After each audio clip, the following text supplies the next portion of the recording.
Gaiane? Queste?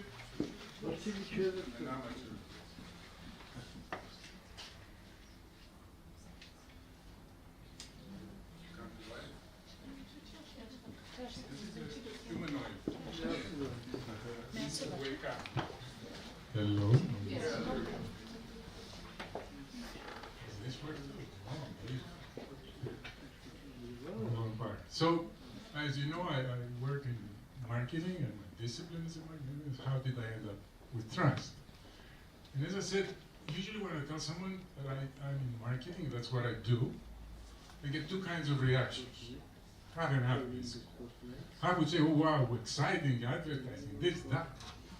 The other half would say, I said, well, what are you, You know, you are the people that make people need things when they don't need things, and then you sell them to them. And, you know, there is a truth to that. So a lot of people don't trust marketing. Just think about it. And I started noticing that trust is a major factor in all aspects and dimensions of our life. Trust is the basis, in a way, of our existence. And if you think, ask you who you trust, you may spend a few times to think about someone and mention them. In fact, the fact that you are here today, sitting in these chairs, with this heavy building upon us, sitting upon us, and being comfortable that this thing will not fall on our heads, is a huge trust that you show on the builders of this building, that you don't know them, have never seen them or heard about them, or did not go through any process of verifying the viability of this building. Same true for the supermarket, same thing is true for crossing the street, for calling a taxi driver, for even listening to me. You trust what I'll say was most probably accurate, maybe interesting. Okay? So trust in reality, it's every breath we take and every move we make. Our whole existence, communal and mutual existence, sits on a net, on a bedrock of trust, everything. So trust is a colorful concept. Oops. I don't know how to work these things. Okay. And I want to start with how trust is built and why it's so important.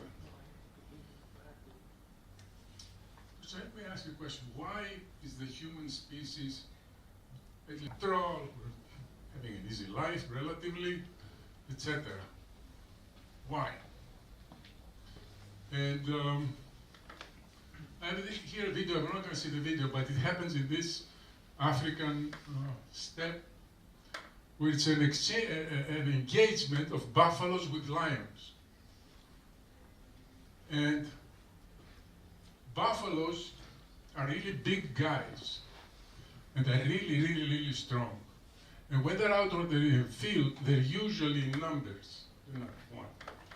They usually have numbers. Now lions, if I was a lion, I wouldn't touch a buffalo. I would say, hello, love you from far. You look at a lion, these are the heavy male lions you see, it's 420. It's even lighter than the female buffaloes. Yet, buffaloes are food for lions. That's the crazy part in this. I couldn't imagine being heavier than someone and being ability to cooperate and trust someone else will do what is agreed has led us to this place where we are today. Because we do it much more than any other species does. Of course, lions do it, but not at the level we do. And I'll explain why.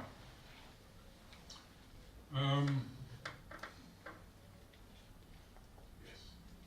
So this is what could happen to this room. But we trust it won't happen, and it doesn't. It's just a picture from a theater. But the ceiling fell on their heads. So, what is trust? Trust is to a certain level in very mammals, possibly in other species, exists. And chimpanzees do teamwork and do it well.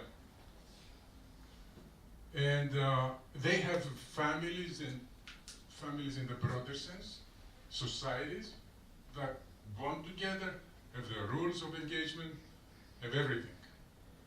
And they have trust between them. The maximum number of trust-building chimpanzees can do is about 150, less than 150. Because trust in chimpanzees comes through engagement of individuals, familiarity, doing things together, sleeping together, scratching each other. They tend to build a profile per each individual, and therefore they know what they're good for, what they're not good for, and they can build a trust mechanism, trust association. We humans were doing the same thing, but we went beyond the barrier of 150. And we did that because we were able to move, to create a trust mechanism, move trust from an individual exchange and experience to acceptance of a similar goal. Okay? Take currency. Take a look at dollars. I can get in a plane,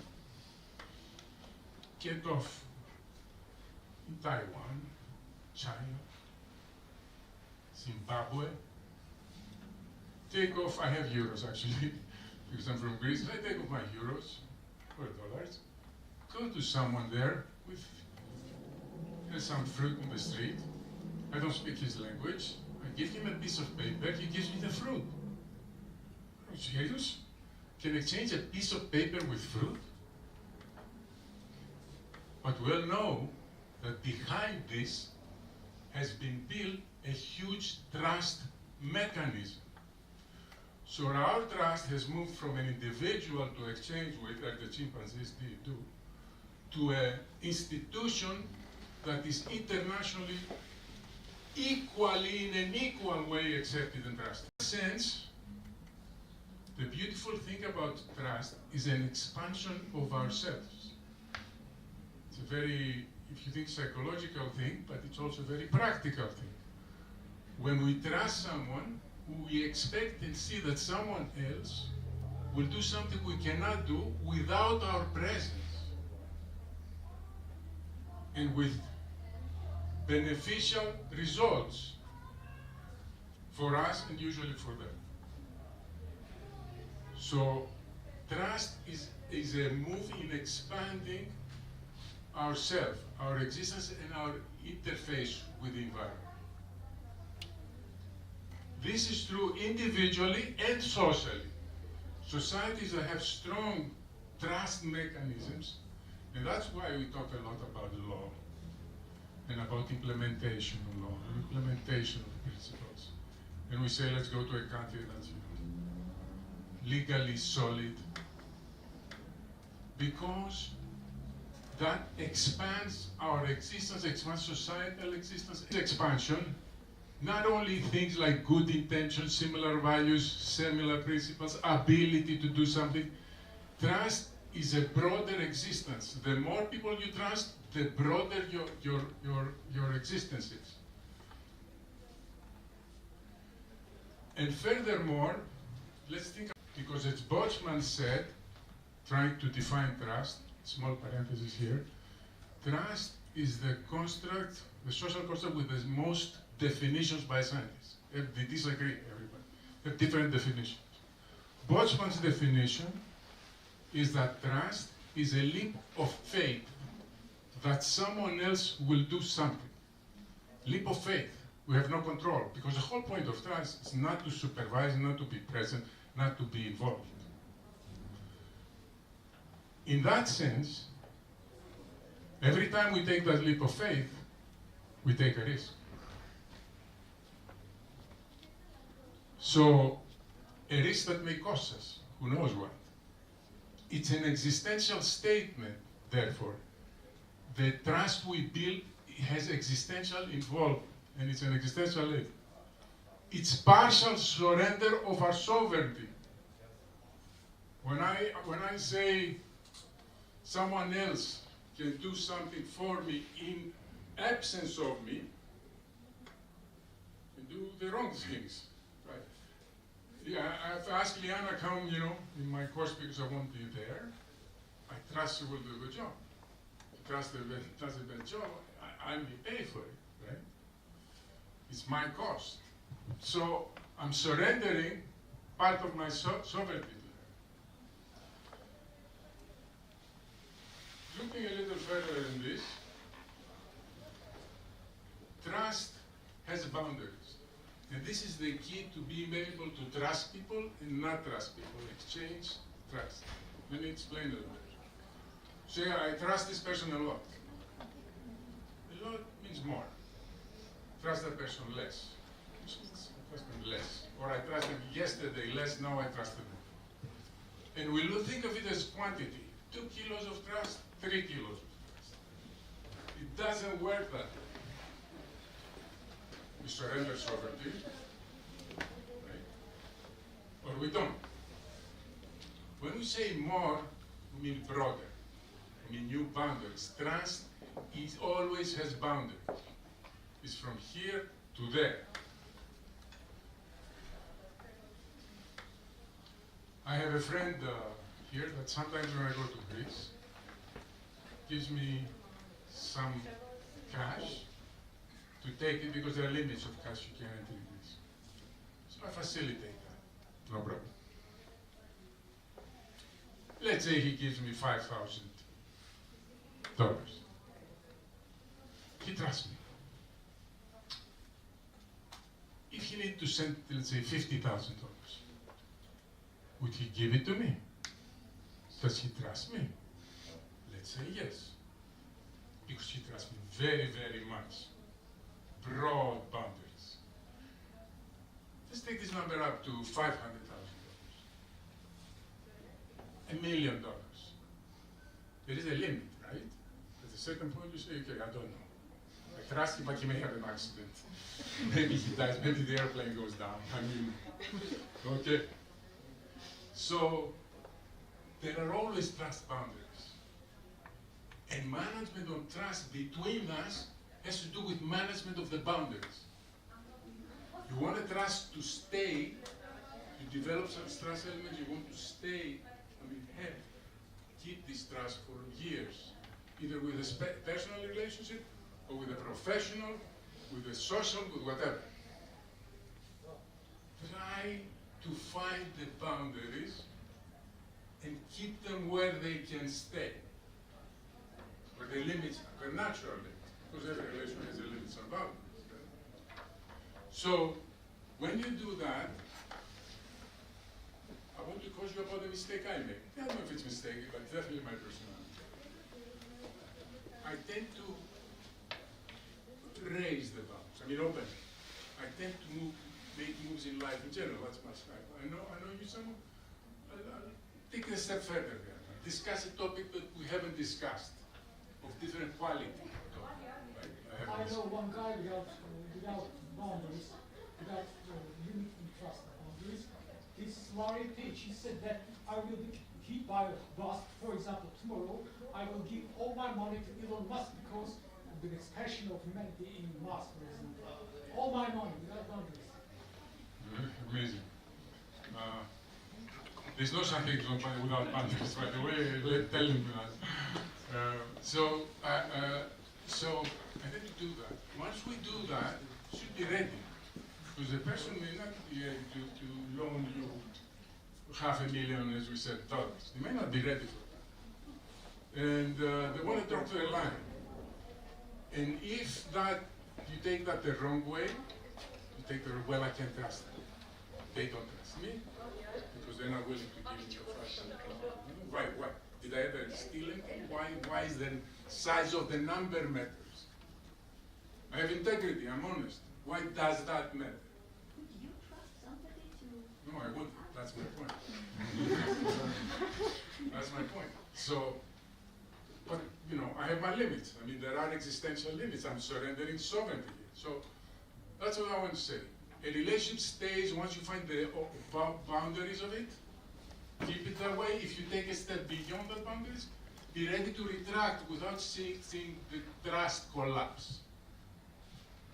Okay? A rejection is not trust, mistrust. It's boundaries of trust. We have to keep it there.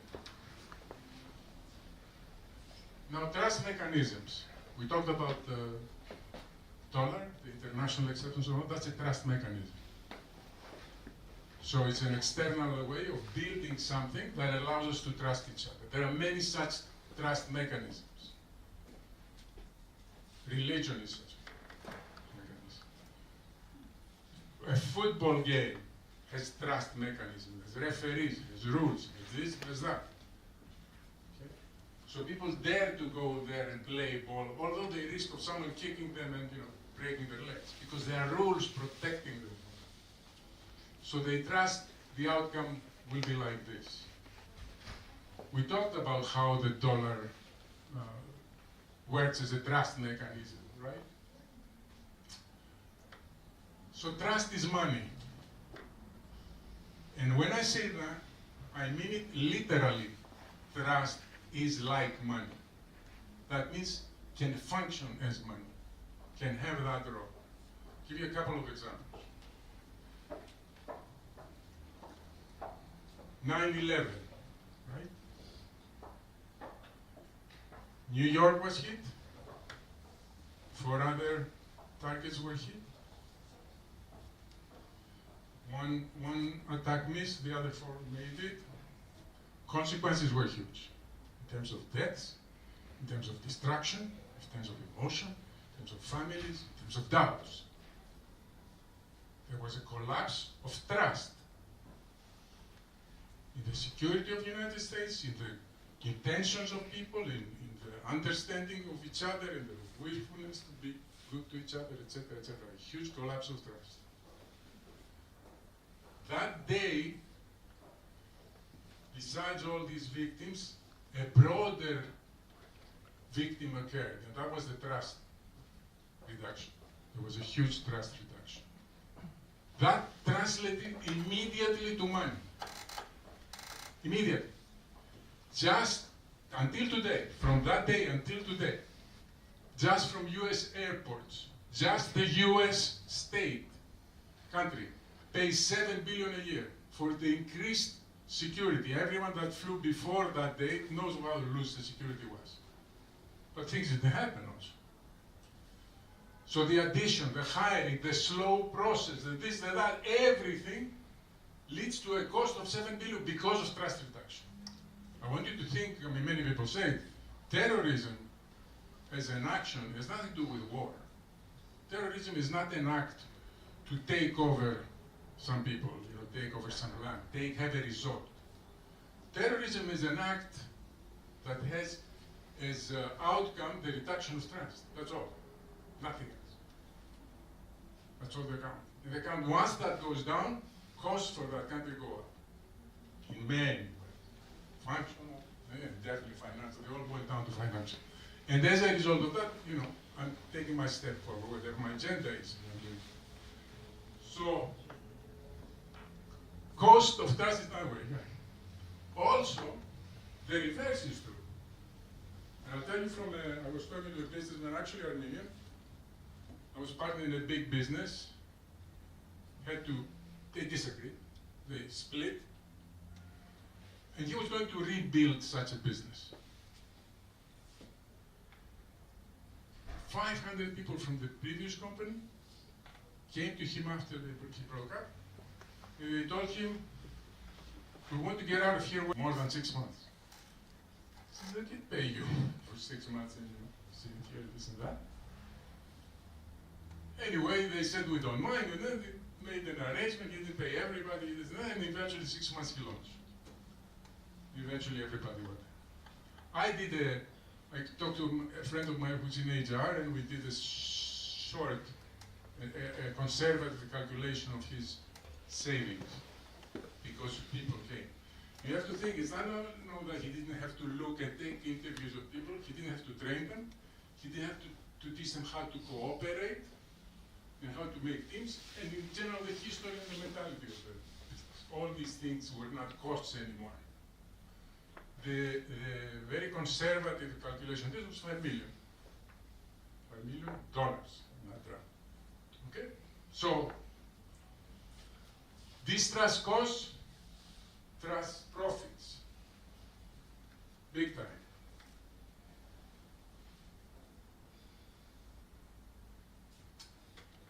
On my post there, I said trust is love. And I really mean it. Because I just want you to close your eyes and dream in a very trustful environment. Everyone around you feels like, one doesn't want to harm you. Right? They tell you something you trust is true. There was that movie that everybody was saying the truth. Remember? It was a movie. Until one person discovered the lies. He became a rich man, a powerful rich man, because he was lying about everything. So, in an environment that allows me to walk down the street and smile to someone, they smile back. That there isn't any negativity building for no reason. It has to do a lot with, love, in the sense, positive feelings.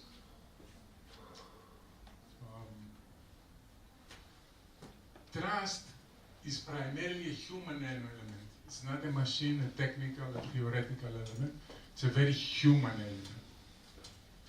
And trusting others is one thing. It has to do with human trust. Today, though, I am moving to the next part of the title, Trust is Banned. Slowly I'm moving there, I'm transitioning. In that space, trust also is about other things. I trust my car. Right?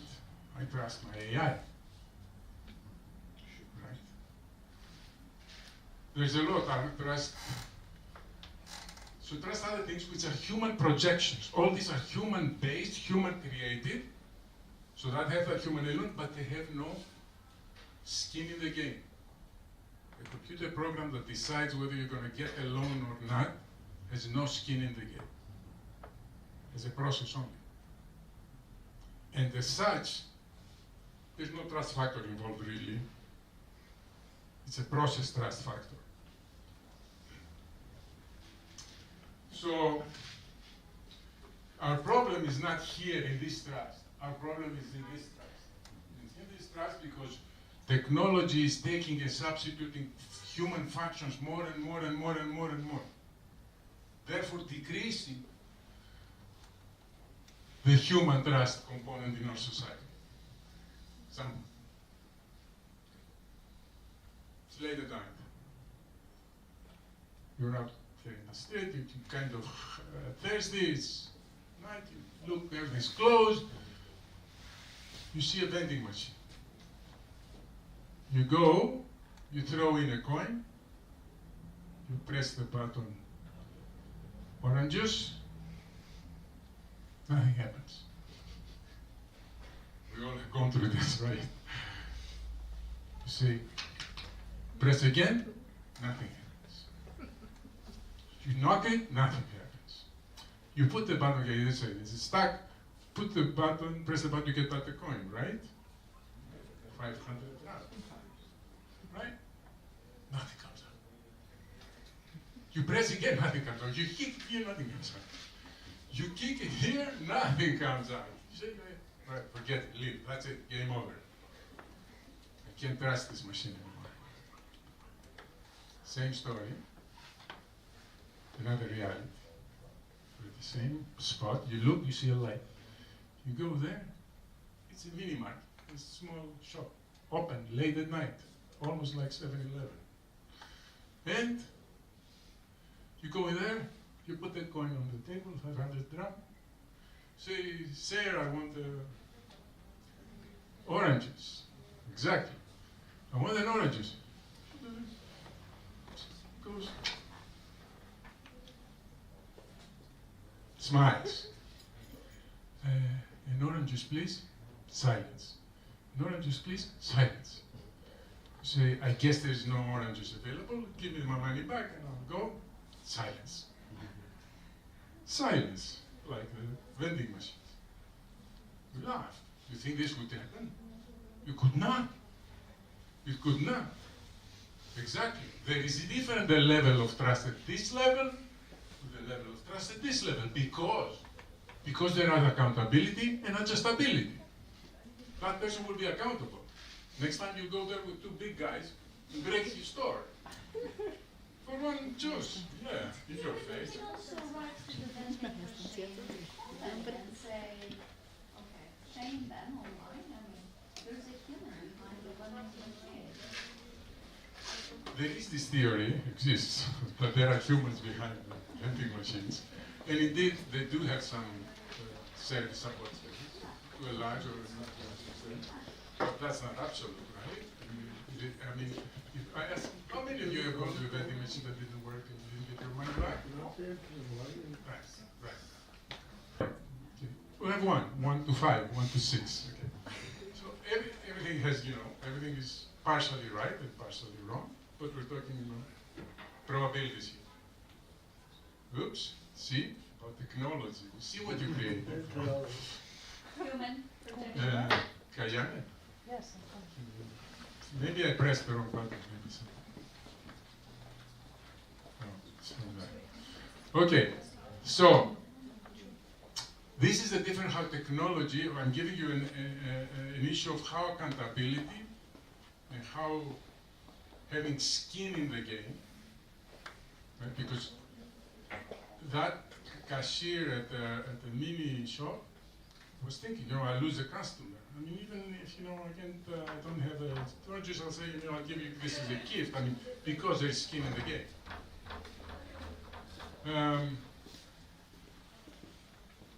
So that's one part of the story. The technology does not allow us because it doesn't have accountability, etc., etc. But this, to a large extent, is passive, right? What we describe as passive distrust. They didn't intend to do that. It malfunctioned some way. But there are another story. That quite often this distrust is planned because revenue is king. And I call that, and we talk about climate pollution that affects our lives because we breathe worse air. And we did not talk about toxic pollution, emotionally toxic pollution. I call it trust pollution in our society that closes the doors to everybody, doesn't exchange as easily, doesn't build, pays more for security here, security there, says don't go out after 11 because this, because that, because the other. And the way this pollution of trust is built and through which parts of society, we'll take a look how the emissions come to a play. I'll take a special example from LinkedIn. Right? LinkedIn. You pay them, you upload something, a little video, this and that. Supposedly your friends can see it. But the reality is that they decide how many can see this, how many they'll distribute to how many persons, right? And for some people they do 1,000, 5,000, 50,000. For other people do 100, 20, 50. Their rule. But they have a little poster that says, if you post every day, and especially 3 times every week, and especially 3 times a week, your numbers will go up. We'll expose you more because you're a permanent contributor. Well, I did that. It stayed the same, went a little down. Okay? So one thing they control this, one thing they promote it. dishonestly, and they asked me to pay a large amount of money. Trust is decreased immediately with LinkedIn. Predatory pricing. I do this with my students in my, I used to do the pricing course, now I do it rarely. I go into Amazon, you choose a book, I choose a book, the same book. I make a request, it gives me a price, right, online. You make a guess, it gives you a lower price. Why? Because I'm a customer, they know me. They know I can pay, they know I will pay. You are a student, they know your profile, they give you a lower price. Now that happens in my eyes, right? I see it, I know it. Furthermore, there's a funny thing that's opposite to what instinct and history says. But over time, the more you become better client of someone, you get privileges. Like they know you're gonna come the next day, they give you a gift. They give you a discount, they never charge you more. Here is the opposite. The more you open up your cards, the more you add them, you love them, the more costly everything becomes. Okay? Another little X on trust. Trust reduction again. You don't see me, I don't go zero, go to reduction. Because there's no zero, there's no top. Monopolies. Right? Look at YouTube. Really, videos people will see only YouTube. Only YouTube. So many people make their living on YouTube. Right? They can cross the mark any day. For whatever reason they violate, because they have all these rules, and the interpretation of this picture should be there, or it looks, violence, or this or that. And they are at risk every day, right? And the same happened to a friend of mine in LinkedIn, that she lives from there. And they blocked her out for 3 weeks. Blocking was good, could have taken them off. So monopolies, that have a captive audience, set the rules, and game is done there.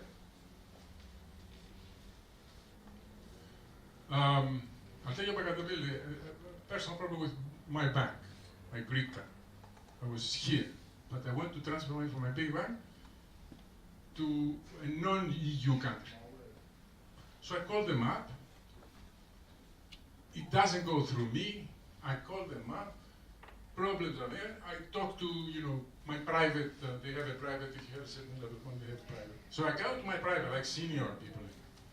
They said, if it's outside, you can't send it, you have to go through the machine. But the machine did not take into account that I may be in another country and cannot take a phone call. I can take a written message, but not a phone call. So I raised the issue there. Okay, say, send an email. Send it, says, we can't, the machine decides. I said, okay, but you're senior, senior people in AUA, because you're dealing with me, you have more priorities. Let's do it. He didn't want to do it verbally. Then eventually said, okay, let's do it. Then he thought again that we have to go outside the EU. He says, I can't do it. So he doesn't even have the authority. Let alone he avoids to do it because he doesn't want to take responsibility. Anything goes wrong, he's responsible.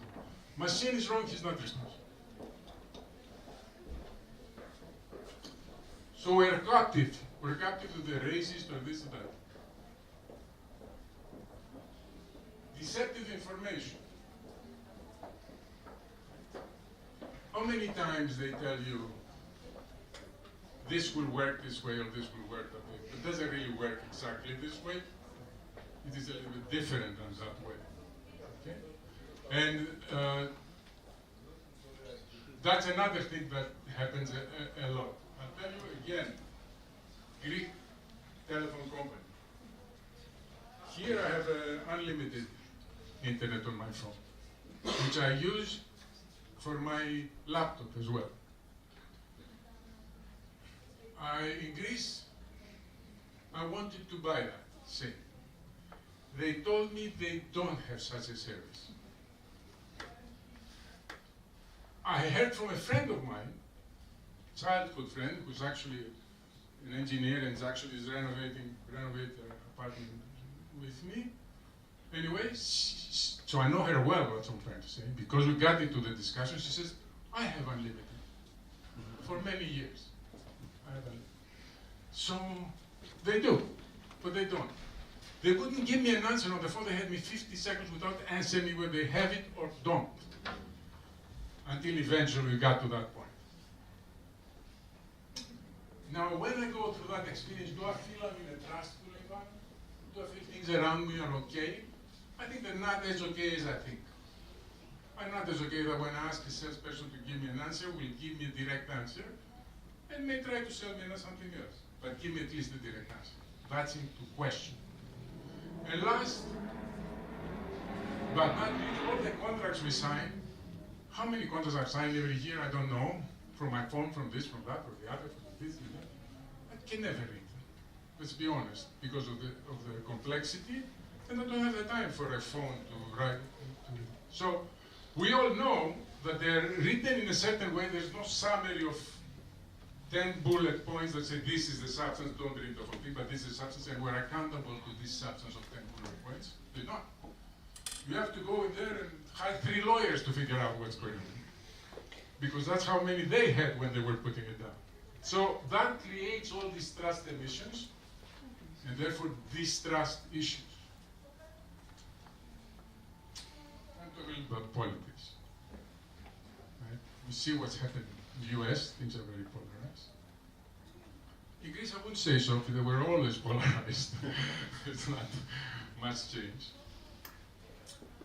And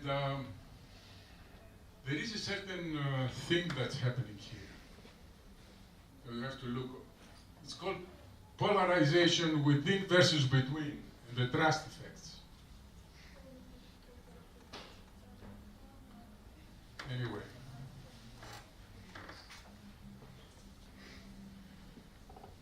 Trust, the basis of trust is that we have a mutual benefit. You may have a zero even benefit. The mutual benefit is that you did something for you, your friend. Your friend feels better, most probably you're going to feel a bit better. You see him smile makes you good. There's something like that, etc. Although you may have direct benefit. But that's the whole basis of mutual trust, is mutual benefit. All these examples we've heard before about these companies is like, how can I maximize my profitability? I don't care what his benefit is. And that's a one-sided approach, and that's where the problem comes in.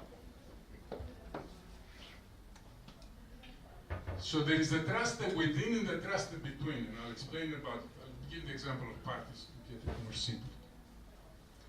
And more, it's very essential also for societies,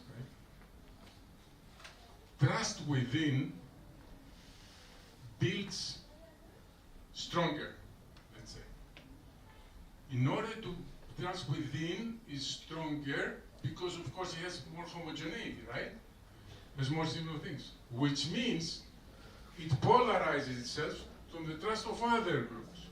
So if you want to maximize the trust within, by definition, you have to get in distance from the other groups.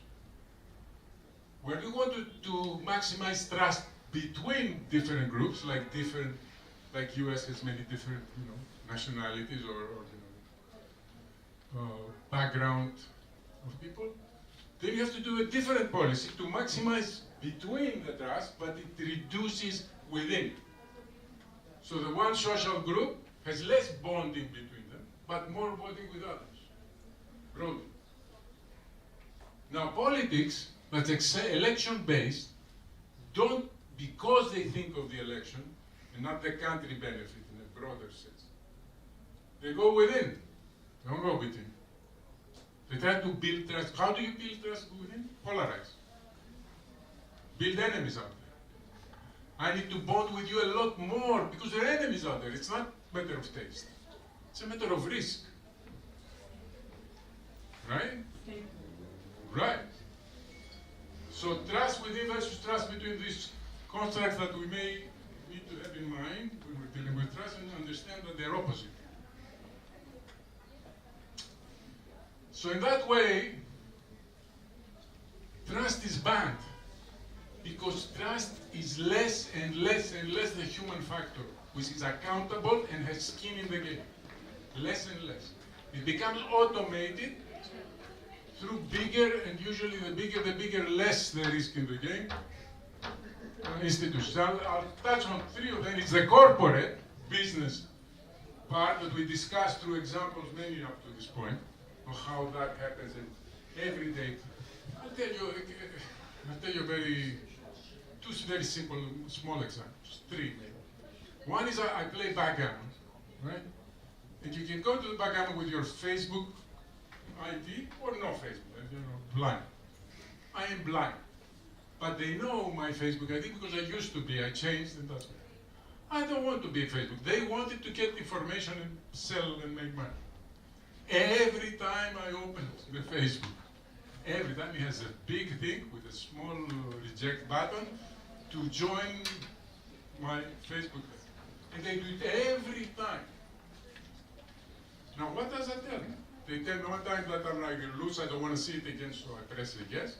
Or I make a mistake with my finger. So they're predators looking. I mean, not to really do a real damage, but I feel the mentality. I am the bull and they are the lion.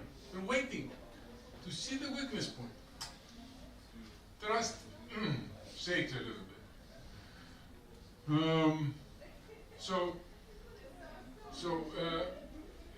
Going a little bit, I'll tell you a very, very, very, very, very small thing. It is also a little trusting. Wait. Let's say you use WhatsApp. The WhatsApp gives you the option. Press a button so the other person doesn't know whether you saw the message or not. It's no big deal. My daughter has that. Okay? I don't know whether she saw the message or not. But what is the little message I get? That this person doesn't trust me to see something. Something, whatever that is. Very small, very, very small. But the little tick is there. Okay? So I'm giving you this range to understand when sleep pollution is like emissions, right? What these emissions are. Even when I open my, and I see such a thing, and I see it more and more actually.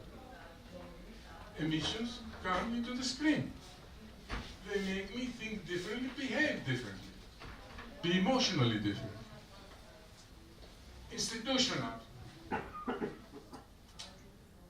I believe that in countries there are two really major institutions that keep them standing. The one is church, the religion. It's an institution that, in theory at least, asks nothing of you. It just offers, in theory. Money you give voluntarily. It's up to you. It's for your soul. And the banks, which is for your effort, your endless work of effort, that you save some money, and you want a safe haven somewhere to put them to feel safe. Your hours of work. Both these institutions, I'll put the chairs a little bit on the outside. I'll take the bank. The bank institution stands for a place where it's basically a safe, primary function safe. Now it can do trading and do a million other things. And it changed for a mentality to how can I maximize our money? Not be a safe institution, not be a place that you can trust, but mine just by the effectiveness in my profitability. Scary, scary, scary. I put my money to someone that cares about making more money off my money. Scary, scary, scary. The other part that's being hurt that way and hurts the society, besides the religion, I think is almost as important and almost like religion, is education. Elementary, high school, university are temples of knowledge. We go there, our parents work, they don't want us to work, they want us to do that. Society wants us to do that. Up to the university level, they wait for us to become wise, to learn, to do this, to do that. These are social institutions, they are the foundation of society. Society, that's what it's And now these institutions are talking to business institutions. Again, profitability becomes number one. They used to be funded by the state. Now they have to get money out there. The money, you say, well, look, how many students should we fail this year? Not too many, we're losing clients. No, nobody says that. But it's in the back of their mind. It's getting into the mentality. So, institutional. And last but not least, the communication part. We used to have some newspapers that to a certain level had some rules of engagement with truth. And some rules of engagement with reality. Because right now it's not only lying, it's reality that's being destroyed. Literally. But this thing we have now with anybody, everybody, anywhere, anytime, saying anything, has really hurt our understanding of reality, and more so, it creates doubts. Because for everything now, we hear four opposite, totally opposite positions, claiming data also. And we don't know. We don't know what to do.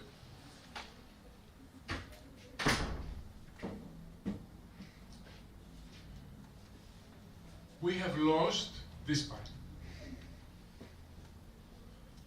The human interaction that has mutual accountability for you to stop and look at it. Trust, right? That's what they think about this. Anybody that wants to communicate with you will say something that you know very well. No, I know that. Why would I click? They will definitely show you something that you don't know very well. Or will tell you that you don't do something right. 99%, I'm literal of the number. I'm not like exaggerate, I'm literal. Everybody. And that mainly tells what to you? It tells you that I'm doing something wrong. Let me find out. Or I don't know a lot of things. Let me find out. And all these things do what? Decrease self-trust. When you bombard 24/7 with communication that tells you these things, you lose self-trust. You lose self-trust. That's internal trust pollution. That's heavy. I think I'll stop here. I don't know how much over the time I am, but I'm sure I am. Any questions are very welcome. Yes, please. Thank you, thank you. I think you may have mentioned it in your last remarks, but I notice, especially in students, because of their reliance on AI, or they're relying on AI, because in fact we've been told already that AI is smart and it's related to the lack of trust. Definitely. AI is a very special situation because indeed it has the ability to access tons of information that would take hours to Google and search. It does it in seconds. And then it does a filtering and combines them and it comes to a result. I'll tell you, it definitely goes to reduction of self-trust and also a reduction of accountability. Because they say, well, even to yourself, you say, well, hey, trust, it must be right. Let me say. I'll tell you my experience, that whenever I ask the AI to say something that I know well, the answers 80% of the time were partially off. When I know something well. When I don't know, it looks right. So beautifully writes everything full. But when I knew something well, it was 80% off. From scientific to, Greece, things about Greece. The other thing is when I did something 2-3 times on the same topic, I would get a variation of the answers again. So it doesn't have that characteristic to say it's an easy solution. What we're doing is a transition, and that has to do with us as faculty also, that our standards of performance should be as high. Which means when someone finds a solution, I tell them, get it through AI. But then we'll discuss it. And you better understand why this is right and not wrong. Right? So if you use that as an assistant, it's one thing. But if you use it as your father and mother or everything, it's another thing. But this is I mean, you have the foundational knowledge to know that the output is a little off. But the more the students rely on AI, they're not developing the foundational knowledge right. to be able to discern. They have the AI is used in certain problem solutions and assignments. If you require to learn something, I quiz every week. So I make sure they have quiz paper and message to make sure they have understanding of the topic. Right? You have the theory, therefore can judge the outcomes. The thing is that we have not assimilated in our course the element of what's the new role now, because our role has changed over the centuries. When it used to be that we need to do the calculations by paper and pencil and things, and now the computer would do it. It could be software came out, and we'd stop doing the calculations for building a house. I give the parameters they put it in. Now it went another step. As these things happen, my role changes, and the role we teach changes, and that means we need to teach how to ask questions. Because if you ask me, the most important thing is not the answer, it's the question. You have a problem, can you identify what the question is? Can you ask, for me personally, let's say my psychological things, if I understand I have a problem in something, how to listen, I don't know. Eventually it will lose. It will be corrected over time. Because you ask the right question, you will leave. We don't teach that. And to be honest, I experiment in teaching that. I don't really know. We have no books, no methodology on how to do that. Yes? You mentioned about destabilization of reality and how that can lead to loss of trust. But can we just talk about a bit about the opposite, like how destabilization of reality creates trust in oneself? Like, let me give you an example. So we're in a class. The professor is saying something, and somebody raises a hand, and I don't want to say debunks, but challenges what the professor said. Immediately, everybody who was who trusted the professor to know everything for sure, now they think, oh, maybe I should think a bit for myself and not completely trust that person. Maybe I should double check. And then that has a washback effect of, you think, well, if the professor doesn't know everything, well then maybe I can be a professor and still not know everything. So that, increases confidence, like, oh, maybe Wagner was an anti-Semite, maybe I could be great too, So if you find faults that might, I don't know, maybe, what do you think about that? Of course, I agree. I'm pro reading different sources. I mean, when something doesn't sync with you well, look for other, like Professor, check it again, do this, do that. The thing is, when there is a pollution of intentional or unintentional garbage out there, let's translate this to food. Okay? Let's say the professor cooks a food. You said, that's too spicy, too salt. Salt, first of all, helpful. I mean, where it's not only the taste, is it healthy? So you look up these things. Cool.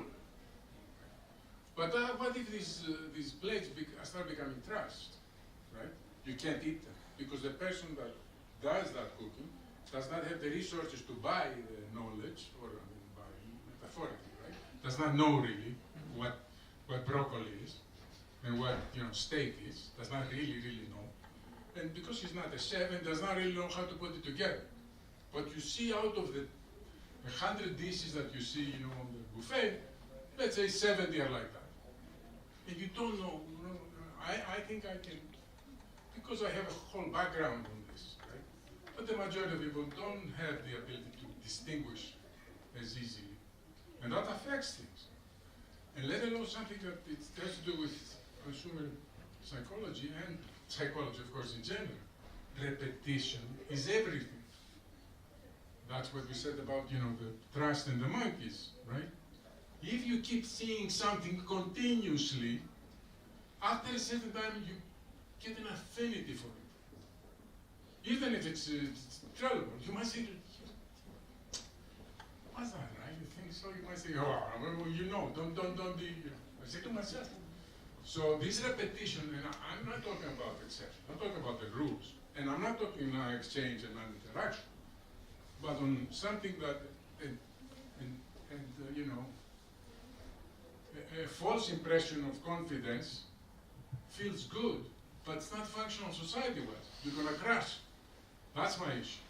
If you feel good with it, fine. But then you'll crash someday because you don't have this knowledge and you accept different results, and they may not come.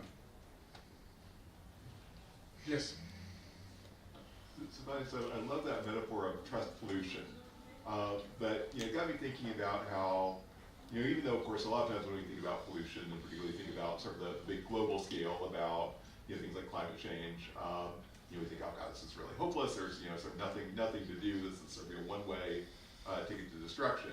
But then when we think, you know, in more localized ways about pollution, there are, you know, lots of stories. For instance, waterways that were toxic and now are not. You know, where there were, you know, kind of cleanup efforts, where there was that kind of remediation, and it took work, but you could still unpollute it. And so I'm wondering if there are ways, even just sort of like local ways within an organization, that you know, you can combat trust pollution. I think, I mean, there are ways. There are not two ways about it. It's like, as I said, write a contract, and that's all right. Let's say 10 pages long, 3 pages long, small letters, but also put 10 lines on there. That says, okay, the substance is this. If this happens, this will happen to you, and you know, we will abide by this, even if it conflicts with the text below. So I see these 10 points, I understand what's going on. That's an equal part choice, right? Once a company has that intention of mutual benefit, right, that we have up there, then it is possible, usually through transparency, and usually through doing things that are not directly profitable. Because that's where the problem starts, when they try direct profitability. When there's indirect profitability, and they can trust that, which means also that the buyers, the audience, we people that is, do have that sensitivity, and do have that appreciation that we want to decrease trust pollution. We mean, support companies that have more global and more equal opportunity approach to life. Let's apply that to AOA as an education institution relative to our policies regarding AI. So what's your question? Well, can you describe what that enables you? Can you apply what Nika said in your response to an educational institution rather than a profit-making corporation? I mean, I think AUA, for example, there are institutional levels, right? AUA has a much higher educational angle and priority than Harvard in my education. Big time difference. Right? Harvard is the results of it. It's not education. No one learns more in Harvard than otherwise. They get more opportunities, open doors. Now, society is changing, let's face it. Things are happening, and when we have something, there is a human characteristic.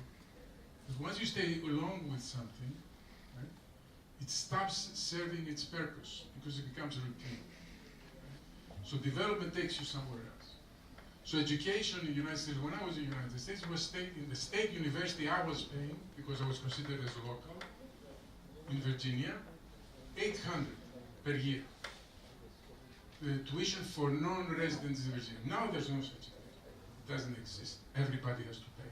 There was free education. Why? Because I want to be a useful member of the society, productive, and make all of a sudden are investing.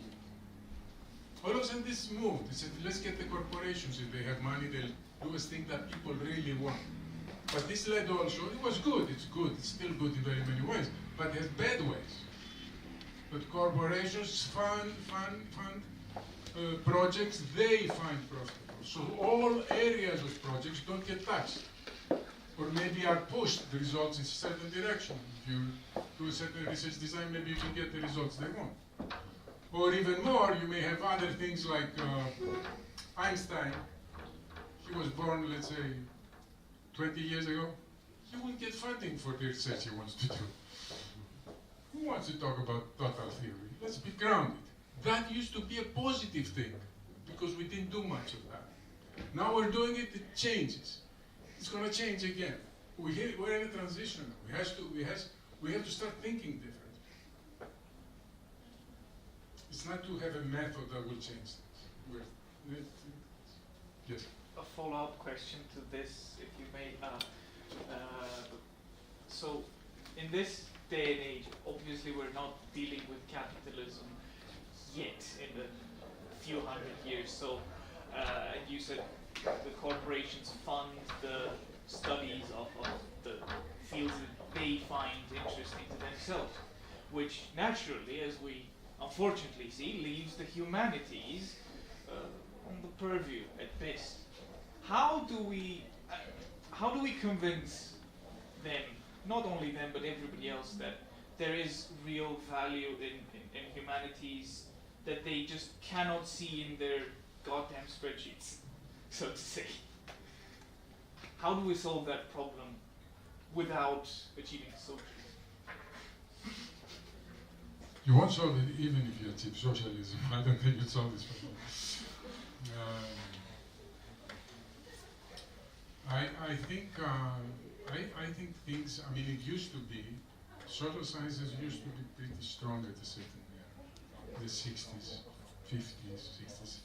The country and the world was coming out of a very hardcore, let's do things, meaning war, rebuild, etc. And there was a dream of a better life. The life that is emotional. And so we have the hippie movement, right? We have the 60s with all that music and the events and all that. This gradually moved, right? To my surprise, subsequent generations were more conservative, seriously more conservative. I expect this to evolve. I thought it would evolve. So, and it's much more money-oriented, it's more career-oriented. So, when you have a whole society, society is like the sea. It has waves, it has storms, it has more, fish, nesters. Yeah, it's that you can only guide the boat. You can't tell me, there are waves, you're telling me. Can't we put the waves down? No, we can't. It's waves. But you can guide your boat better. Right? That's your choice. You look at it straight, you take the side, you look for a rock to stand behind. So it's a boat though. There's no harbor to get into. You're in the middle of it. But don't underestimate what you can do about your life, your bubble. I have a priority of connecting with people that I trust. Because I have no worries. Not to give me a plumber that gives me a better price. A plumber that I can trust. Smiles, comes in, stays there, maybe he has double money. If I can pay, I will. Because peace of mind is precious. I think I'll take your time a lot. I think a lot. Thank you so much for coming here at this difficult time.